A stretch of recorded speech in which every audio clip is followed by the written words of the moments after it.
Jumping into a brand new card game can quickly cost a lot of money. Just a really disgusting amount of money. Maxed out? But it's a gold card! So if you're starting Shadowverse Evolve, you're probably wondering, can I be good at Shadowverse without selling my organs to an unlicensed back alley surgeon from Belarus? But the answer is actually yes, you can. I mean, well, sort of. Maybe just give him one kidney. Most of you have two anyway. You're definitely going to have to spend a bit of money regardless, but if you know what cards are strong enough to win games and flexible enough to run in multiple decks, you can get a lot more mileage out of that money. Today we're going to be looking at the 8 best cards in Shadowverse Evolve that will bring you the most value for your money. My name is Bean, and this is 8 cards you should have in Shadowverse Evolve. So first off, you don't literally need these cards just to play Shadowverse Evolve, but they are definitely going to be game changers if you have them, and they're going to be useful for a very long time. So, at number 1, by far the most predictable card on this list, it's Bellringer Angel.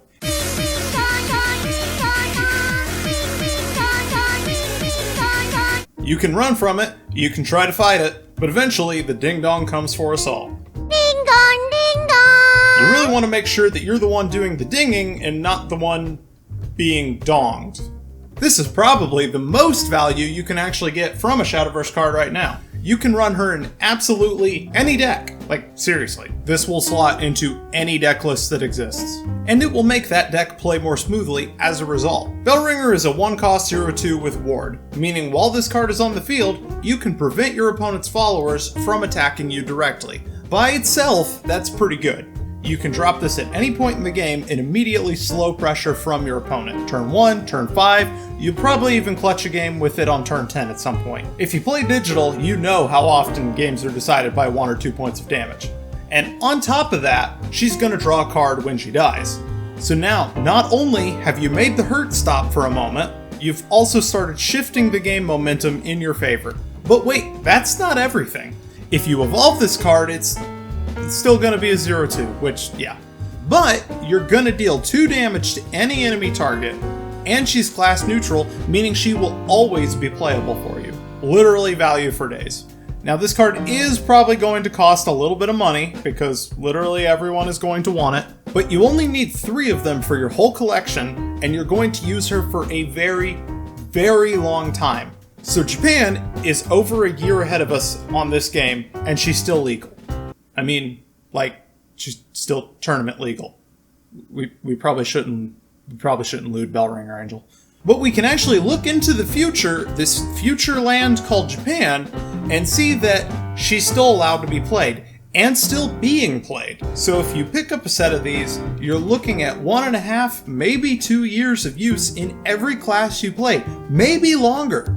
We don't know. There's been no word on a set rotation yet, and even if/when there is, for us, it'll still be at least a year away from that point. So yeah, you will absolutely get your money's worth from this card. Next up, we have a neutral spell called Trail of Light. Once again, this is a card that can be played by any class, and most classes will find a way to benefit from this. Trail of Light lets you pay 2 points to draw a card, which is just okay. There's going to be times where you've got the play points and you just need to draw, so that's not too bad to have. But what makes this card amazing is if it gets discarded from your hand, you still draw a card, basically for free. There's a lot of different ways to get rid of cards from your hand, including just having too many cards in your hand. And sometimes, like with Rune's spell chain mechanic, you don't always care about actually playing your spells, you just want to get them in your grave as fast as possible. So if you use a spell that discards this, and then this itself is a spell, that's 2 for 1, and you drew a card. Or you could play it with something like Penguin Wizard, and then you get to draw 2 cards. There's also going to be decks where the entire goal is just to discard as many cards as you can. So this is going to be great in those. The downside to Trail of Light is that you kind of have to plan around it if you run it. It needs other cards to work to its full potential. It's not like Bellringer Angel, who is absolutely perfect on her own and has never done anything wrong in her life, but discard effects are very common, and you usually get some benefit for discarding, meaning this is a super strong card and it will always be good. Bow before Dark Dragoon, ruler of the skies! If you're looking to play Dragoncraft, this next card is God tier for you. Dark Dragoon Forte is a card that Your opponents are gonna cry when they see you drop this. Your blood will paint my spear red. Forte's low defense means that she likely won't survive on the field for very long, but she has Storm, which means she can attack on the same turn that you play her. Forte comes out swinging, and she swings hard. She has an attack stat of 5, which is a quarter of your opponent's total health immediately heading toward their face. But if you evolve her, it gets even better, because now she has an attack stat of 7, and she gains aura. So now your opponent can't use spells against her, meaning they're not going to take her off the field immediately with something like Angelic Snipe. If she doesn't win the match right away, your opponent will be scrambling to get her off the board any way they can because they won't live long with her there. And all of that for the low price of 4 play points. As for the dollar price of Forte, might get a bit high. You're always going to pay a premium for waifu cards. I mean, look at her. Look, armored head to toe except thigh window and armpit window. That's literally peak design. This is a top tier waifu, but also insanely strong. It will be a very long time before you see this card phased out. But when it is, here's what you do. Frame it, put it on the wall, make sure it's where everyone can see, friends, family, mom, dad, grandma, all of them, and they're gonna be proud of your taste in anime girls, but also of your skill at Shadowverse Evolve. My time has come.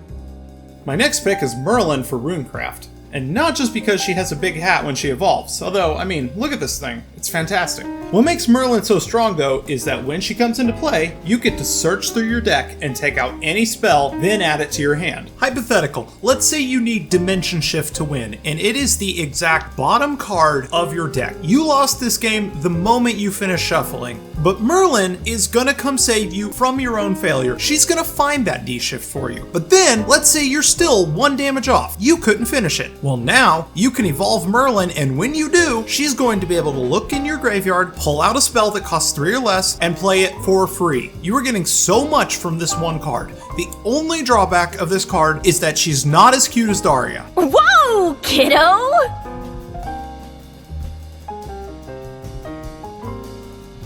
Bringing the Haven class into the mix, we have Blackened Scripture. This is a 2-cost spell that allows you to banish an enemy follower with 3 health or less, which means it doesn't go to the graveyard, it's just gone from the game. Which is good, because a lot of classes want to constantly dig around in their own graveyard. So instead of letting them put their follower in grave, you're just gonna yeet it off the table, completely. But maybe don't actually do that. They'll probably call a judge, and then you'll have to leave. What's also great is that by banishing a card, you prevent them from doing on-death effects. Say an enemy follower draws a card on death. You're going to deny them the ability to do that. It's a quick spell, meaning you can play it on your opponent's turn, so you can react to whatever they're trying to do and shut down their game plan. There will be a lot of times where you're about to lose the game and this card will save you. If you ever see yourself playing the Haven class, you should probably get this.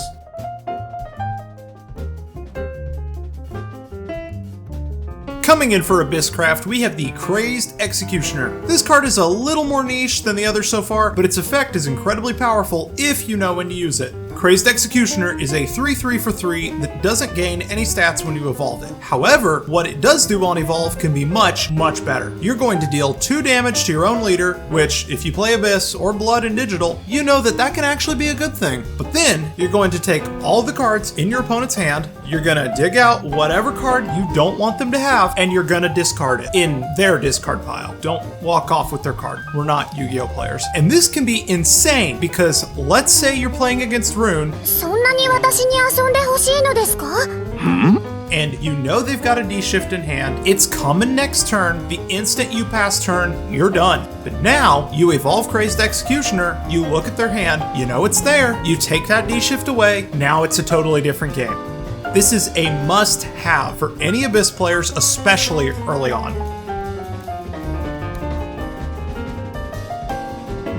Finally, given some rep to Forest Craft, we've got Ancient Elf. If you were to take Forest as a class and represent it with a single card, that card would be Ancient Elf. It does everything Forest is known for, and it does it at a pretty low cost. So when you play Ancient Elf, you're going to take a card off of your field and put it back into your hand. Then, you're going to give Ancient Elf +1 to attack and defense, bringing her to a 3/3. On top of that, you can evolve Ancient Elf to once again return a card to your hand, and once again, give Ancient Elf +1 to attack and defense, defense, in addition to the +1/+1 she got for evolving, meaning you now have a 5/5 and you've gotten to pull 2 cards back to your hand. If you're a new player, you might wonder why you'd want to return a card to your hand. Well, Forestcraft is all about cards with effects that happen when the card enters play. So if you return it to your hand, you can use that effect again. So here's an example. Let's say I have 3 fairies on my field, and in my hand I have Ancient Elf and Blessed Fairy Dancer. I'm gonna play Blessed Fairy Dancer, giving each of my fairies +1 to attack and defense. Then I'm going to play Ancient Elf and return Blessed Fairy Dancer to my hand. Now I'm going to play Blessed Fairy Dancer again, once again giving my fairies +1 to attack and defense. But then I am going to evolve Ancient Elf and return Blessed Fairy Dancer to my hand again and play her for a 3rd time. So in one turn, I have played this single card 3 times, and my fairies have gone from being 3 total damage to 12. And this is just a dumbed down example of what you can do with this card. If you like Forestcraft and you like doing big brain combos, this is the card. This is it.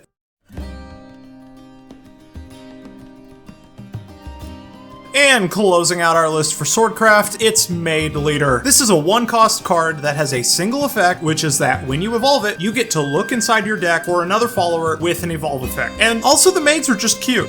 This is another card that's going to really smooth out your gameplay experience, especially since Swordcraft can be pretty reliant on the evolution mechanic, often more so than other classes. And that will actually become even more true as we get additional card sets. But I really can't stress enough that cards which let you pull your win condition directly from your deck and put them in your hand are almost required if you want to play Shadowverse at a competent level. Like, your biggest obstacle is not anything that your opponent is doing. It's at the beginning of each turn when you draw the top card of your deck and it's not what you needed. That is what makes you lose games. So any card that fixes that is going to give you a ton of value. That is all for this list. I hope this was really helpful for you guys. I've never made card game content before, so this was a pretty new thing for me.